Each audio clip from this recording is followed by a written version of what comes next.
उत्तराखंड में हुई भीषण प्राकृतिक प्रलय में जहां देश भर के हजारों श्रद्धालु हताहत हुए, वहीं कुछ भाग्यशाली श्रद्धालु चारधाम की यात्रा के दौरान भारी मुसीबतों के बीच से 4 दिन बाद सकुशल अपने घरों को पहुंचे। अजमेर के धोलाभाटा में गुरुद्वारे के पास रहने वाले गजानन गडरिया के परिवार से 5 लोग 13 जून को चारधाम की यात्रा पर निकले। इन्होंने रुद्रप्रयाग पहुंचकर रात्रि विश्राम किया और अगले दिन गोविंद धाम और हेमकुंड साहिब के दर्शनों के लिए निकले। तीनों दिनों से चल रही बारिश के रौद्र रूप को देखकर वहां पहुंचने के बाद इन्हें सूचना मिली कि दोनों ही पुल टूट चुके हैं।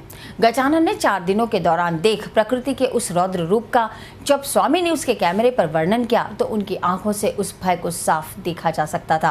आंखों से छलके आंसू उस पीड़ा को व्यक्त करने के लिए काफी थे जो इन्होंने इन 4 दिनों के दौरान देखी और झेली।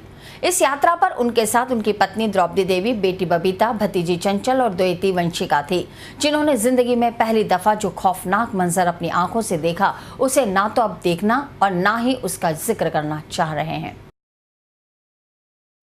हमारे दिमाग में था चलो आए तो दर्शन करके जाएंगे, आए भगवान के आस्था लेकर गए इतनी दूर से तो भगवान के दर्शन करेंगे बद्रीनाथ जी के, लेकिन ऐसा नहीं हो पाया। जोशीमठ में जाके पहुँचे तो वहाँ पता लगा हेमकुंड साहब का पुल टूट गया है। हेमकुंड साहब की यात्रा ख़त्म हो गई है।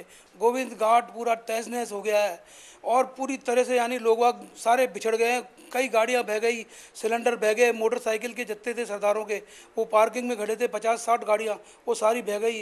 एक गैस का सिलेंडर था वो पूरा बह गया, पूरा भरा भरा का ट्रक। और गाड़ियाँ हमारे सामने जो जारी बह बह के वहाँ से वो बयान नहीं कर सकते हम कि हम क्या करें क्या नहीं करें। दिमाग में ऐसी आ रही थी हमारे कि हम करें तो क्या करें। हम सारे सहमे हुए थे। वहाँ पे सभी लोग सहमे हुए थे। किसी के पास राहत सामान नहीं था, खाने के लिए लोग बाग तरस रहे थे। बस सब ये सोच रहे थे कि कैसे न कैसे जान बचा के वहाँ से निकल जाए। हम सब यही प्रार्थना कर रहे थे सभी यात्री सुरक्षित निकल जाए। बस हम तो ये भी सोच रहे थे कि अजमेर आ पाएंगे या नहीं आ पाएंगे। हमने कुछ जो बोला है भगवान के लिए सुंदरकांड वो ज़रूर कराएंगे और हम तो यही प्रार्थना करते सभी यात्री ऐसे आ जाए जैसे हम निकल के आए। 45 किलोमीटर दूर रह गया था बद्रीनाथ। उधर से हमारा मतलब बोला कि पुल टूट गया, उधर से वापस आ गया।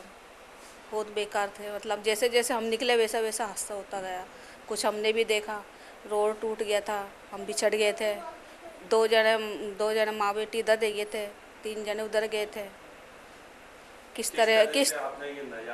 तरह निकले ये तो हमको पता किस तरह निकले हम वहाँ से। हालत क्या हो रही थी जब बहुत बेकार थी। कितने घबराए हुए थे? बहुत मौत सामने खड़ी थी। किस तरह बच के आए हम ये तो भगवान ही जानता है।